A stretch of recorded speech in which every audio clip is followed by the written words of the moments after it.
जो भगवान भोलेनाथ की जटाओं में है, जो अपने इस उत्तर प्रदेश में प्रवाहित हो रही है।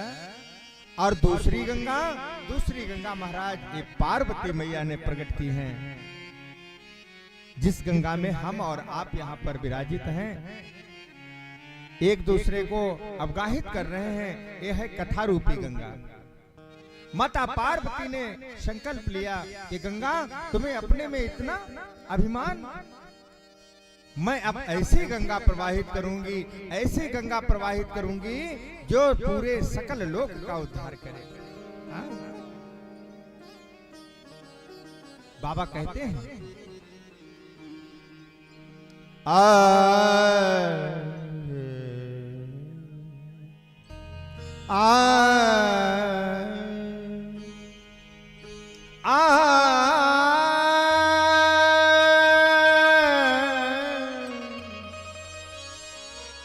कथा जो सकल लोक हितकारी, कथा जो सकल लोक हितकारी, सकल लोक हितकारी, कथा जो सकल लोक,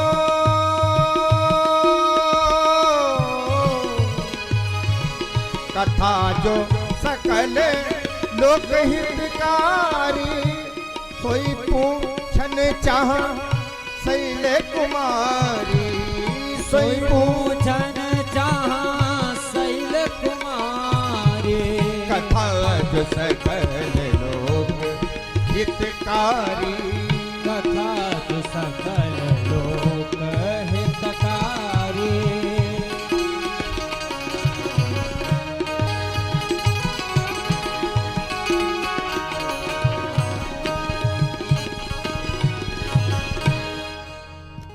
कौन सी कथा? ये राम कथा। कथा जो सकल लोक हितकारी, सोई पूछन चाह शैल कुमारी। महाराज हिमांचल की पुत्री अर्थात माता पार्वती भगवान भोलेनाथ के समीप गई और जाकर के हाथ जोड़े और निवेदन करने लगी, प्रभु मैंने पिछले जन्म में तो ठीक से कथा का रसास्वादन नहीं कर पाया, हाँ? लेकिन अब मैं ये समय व्यर्थ में गवाना नहीं चाहता, इसलिए प्रभु आप हमें भगवान की पावन कथा श्रवण कराइए। हाँ? भगवान भोलेनाथ ने देखा और माता पार्वती से हंसकर के कहा, धन्य हो धन्य हो धन्य हो गिरिराज कुमारी, मैं तुम्हें बहुत बहुत धन्यवाद कर रहा हूं। क्यों? क्योंकि तुमने भगवान की कथा पूछी है,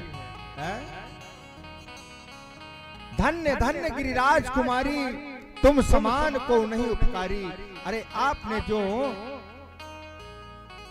इस संसार पर ये उपकार करना चाहा है, मैं तुम्हें बहुत बहुत धन्यवाद करता हूं। और इस कलिकाल में भी हम तो बहुत बहुत धन्यवाद करते हैं महाराज। साल में कई जगह जाते हैं तो हम अपने यजमानों को बहुत बहुत धन्यवाद किया करते हैं कि आप धन्य हैं। और यहाँ हमारे परम श्रद्धेय श्री स्वामी जी महाराज, जिनकी छत्र छाया में हम लोग एक दूसरे को इस कथा में अवगाहित कर रहे हैं, बहुत बहुत धन्यवाद है हमारे श्री स्वामी जी महाराज को। और साथ में जो हमारे सहयोगी जन संत हैं, परम आदरणीय हमारे श्री वासुदेव मुनि जी महाराज, श्री बंसीदास जी महाराज, बड़े ही अच्छे अच्छे संत हैं इस आश्रम में। प्यारे मिलकर के तो हृदय बाग बाग हो जाता है? बहुत बहुत धन्यवाद किया भगवान भोलेनाथ ने। उमा, तुम्हारे समान कोई उपकारी हो ही नहीं सकता, क्योंकि आपने बहुत अच्छा प्रश्न किया है?